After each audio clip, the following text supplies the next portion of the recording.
right, hello wine drinking people. Today is Saturday, the 19th of May, and we've got another great lineup of events for you. Next week, well, kind of a short week for us here at the Wine Watch, just 2 tastings. We've got a California Cabernet tasting coming up on Wednesday night, which should sell out. California Cabernet, a very popular subject. And then this tasting, which I know the description has been blank up until today, but 1997 Super Tuscans.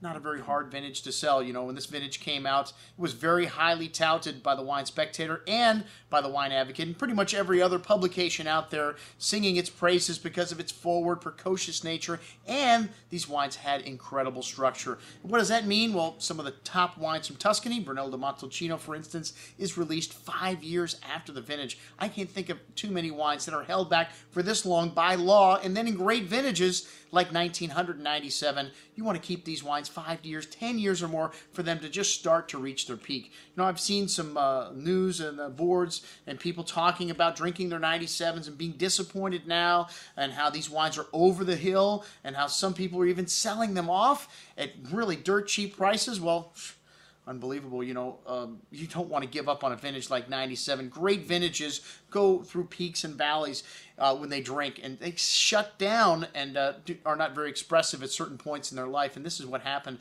to 1997 a couple of years ago. Well, hey, this is why we do these tastings here at the Wine Watch. This is valuable scientific research that we are doing, and we're going to taste through some of the top wines of the 1997 vintage from Tuscany here. Well, Friday, almost a week from tonight, and we're going to show you, well, you're going to get firsthand experience, just how these wines are drinking. We have some entry-level wines, some Chianti Classico, and my experience with some of the better wines from 97, even the entry-level wines like Castello di Amos, well, anything but entry-level, one of the great producers in Panzano, still drinking beautifully today. Tenuta Sangisto Arentenano. I just like to say that word. Their Chianti Classico Reserva, out of this world. I cannot wait to taste this 97.